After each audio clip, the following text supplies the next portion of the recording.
Опасность очередной агрессии и взрывы теперь в еще одном приграничии, где Россия открывает новый фронт. В Вашингтоне раскрыли все секреты Кремля, все детали тайных переговоров неожиданно всплыли в медиа. Расскажем все. Зверское убийство украинки в США. Белый дом не сдерживает эмоций, а президент требует смертную казнь. Трамп отреагировал на обстрел Польши многозначительно и многообещающе. Что же такого пообещал президент США и что ответит Кремль? Тайные базы Лукашенко, где готовят к размещению орешник и как эта информация попала к журналистам. Эти и другие самые главные события утра четверга 11 сентября. Самые важные и срочные новости, эксклюзивные подробности. Вы смотрите информационный выпуск «Нехта». Оперативно о событиях в России, Беларуси, Украине и мире. Раньше и понятнее других. Все, что нужно знать сегодня. Польша в ярости. МИД вызывает российского дипломата после вторжения дронов. Москва цинично все отрицает. Варшава больше не молчит. МИД Польши официально вызвал временного поверенного в делах России. Причина вторжения российских беспилотников в польское небо, зафиксированная в ночь на 10 сентября. Страна НАТО, на секундочку напомним. Дипломату вручили ноту жесткого протеста, но Кремль, как всегда, делает вид, что ничего не произошло. В комментарии для российских медиа Андрей Ордаш, временный поверенный в делах России, заявил, что никаких доказательств у поляков нет. Более того, с привычным цинизмом он обвинил Украину, вспомнив про падение ракеты в 2022 году. Ту самую трагедию в Пшеводуве, которую весь мир связал с российским обстрелом. По данным польских властей, в ночь атаки в воздушное пространство страны, я напомню, залетело 19 дронов, удалось сбить только 4, остальные либо ушли, либо упали. Часть из них уже найдена вместе с обломками ракеты неизвестного происхождения. Варшава останавливала работу аэропортов, в воздух поднимались истребители, а Дональд Трамп, президент США, реакции которого ждали многие, написал наконец-то у себя в Truth Social. Что это за нарушение воздушного пространства Польши российскими дронами? Ну вот, началось. Но Москва по классике. Не мы и ничего не знаем. Даже сим-карты в дронах тоже не их. В данном случае мы не хотели бы никак комментировать, это не в нашей компетенции, и это прерогатива Министерства обороны Российской Федерации. Слушайте, руководство ЕС и НАТО ежедневно обвиняют Россию в провокации, чаще всего даже не пытаясь представить хоть какую-то аргументацию. Кремль снова играет в старую игру: провокации, отрицание, дезинформация. Но на этот раз на территории НАТО вопрос только один. Что еще должно упасть на польскую землю, чтобы Запад перестал выражать обеспокоенность и начал действовать? Время от времени он, конечно, просыпается и реагирует, но есть надежда, что таких реакций станет больше. Эти дроны, очевидно, были намеренно направлены по этому маршруту. Им не нужно было лететь таким путем, чтобы попасть в Украину. Согласно заявлениям Польши, они также были оснащены боеприпасами, то есть в любой момент могло произойти нечто серьезное. Утро в Литве началось со взрывов и черных столбов дыма. На газовом терминале в Ваки-Троцкой на окраине Вильнюса вспыхнул масштабный пожар. Загорелись 8 железнодорожных цистерн с сжиженным газом, принадлежащих Орлен Литва. Некоторые из них везли топливо из Межейкяйского нефтеперерабатывающего завода. Весь город услышал взрывы. Пламя было видно издалека. Жители окрестных районов предупредили о возможном химическом загрязнении воздуха. Окна закрыть, вентиляцию не включать, из дома не выходить. Водителей призвали плотно закрыть окна в автомобилях. По словам пожарных, 1 человек пострадал. Министр внутренних дел Литвы заявил, что предварительно причиной стал грубый сбой в работе. Следствие продолжается. Орлен уже подтвердил, да, это их газ, но терминал им не принадлежит, а за перевозку отвечала другая компания. Польский нефтяной гигант сотрудничает с литовскими властями, чтобы выяснить причины. Впрочем, на данный момент признаков диверсии нет, подчеркивают в компании. Но ситуация остается напряженной, речь идет о сжиженном газе, и любая ошибка может стоить дорого. Что это, несчастный случай или тревожный сигнал в тылу Евросоюза? Как думаете вы? Пишите в комментариях под этим видео, не забывайте об этом. Наша команда существует благодаря вам. Поддержите ее, чтобы мы могли продолжать нашу работу.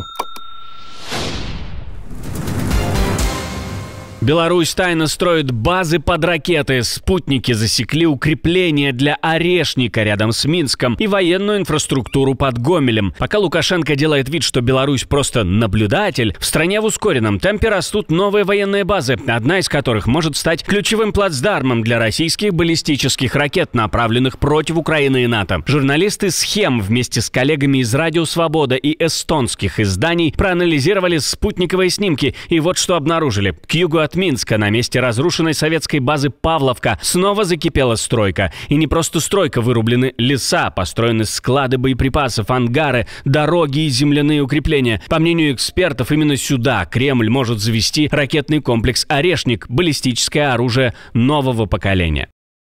На данный момент нет официальной информации о том, какое именно подразделение там будет базироваться. Но учитывая тот факт, что для усиления южного участка белорусские власти создали новое формирование – 37-ю отдельную десантно-штурмовую бригаду сил специальных операций Беларуси, то это может быть именно для нее.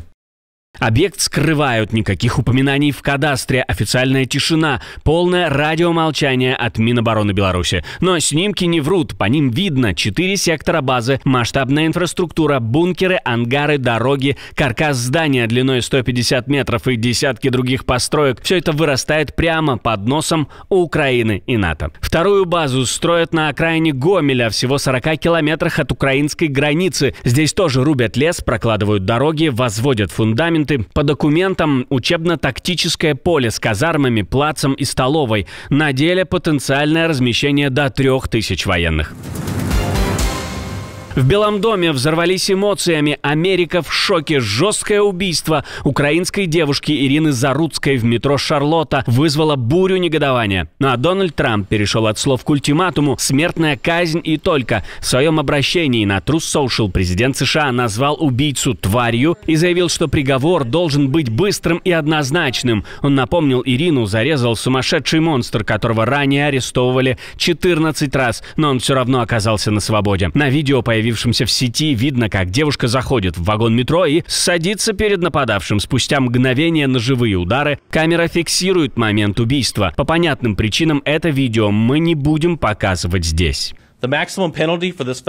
Максимальное наказание за это федеральное преступление – пожизненное заключение без права на досрочное освобождение или смертная казнь. Конечно, каждое дело рассматривается индивидуально, и приговор выносит федеральный судья с учетом всех факторов. Подозреваемый Декарлос Браун-младший, 34 года, ранее судимый за кражи, грабежи с оружием и незаконное хранение смертоносных предметов. Более того, по данным медиа, у него диагностирована шизофрения, а за 8 месяцев до трагедии суд отпустил его под подписку.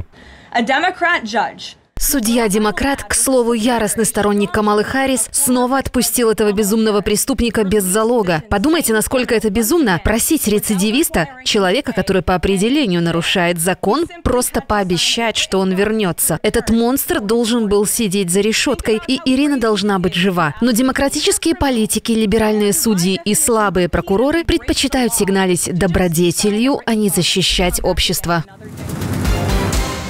Москва, похоже, определилась. В списке ее территориальных амбиций больше нет ни захваченных частей Запорожской и Херсонской областей. Об этом заявил вице-президент США. Он уверен, что Путину сейчас нужно ровно то, что осталось от неоккупированной части Донецкой и Луганской областей. То есть 88% Донбасса уже у России, осталось добить остаток. Второй ключевой вопрос – это гарантии, что через год-два Кремль не вернется с новым ультиматумом. И тут Украина жестко упирается. Зеленский сдавать Донбасс не собирается. На этом фоне прямое давление США. Вашингтон хочет посадить Киев и Москву за стол переговоров, чтобы завершить войну. Но цена вопроса – жизни десятков, может быть и сотен тысяч людей, подчеркивает вице-президент США. Цитирую его дальше. Сколько еще должно умереть? 100 тысяч или, не дай бог, миллион?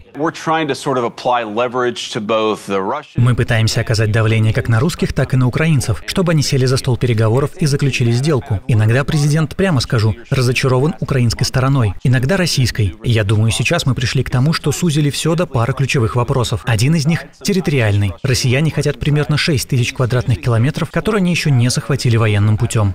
Дальше больше. После подписания возможного соглашения Дональд Трамп намерен лично участвовать в поствоенном восстановлении. Экономическое сотрудничество и инвестпроекты якобы новый старт. Но сначала заморозка линии фронта, как это подтвердили источники Bloomberg и министр иностранных дел Турции Хакан Фидан. Путин согласен оставить в покое незахваченные территории Запорожской и Херсонской областей, но только если получит весь Донбасс. Армия оккупантов контролирует около 20% территории Украины, но последние 2 года почти не продвигается. 1% в 24-м и 0,3% за лето 25-го. И теперь большой торг. На практике это означает одно: Россия получит укрепленные с 2014 года позиции, а Украина новый удар под дых, ведь следующий может стать Днепропетровская область, она уже на линии риска.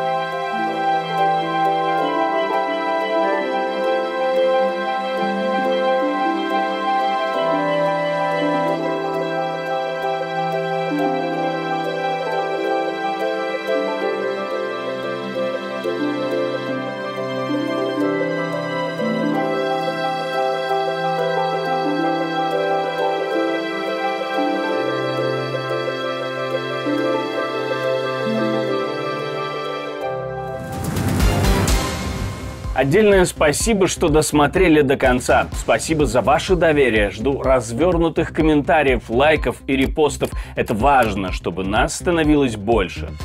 На этом пока все. До новых встреч и хороших вам новостей.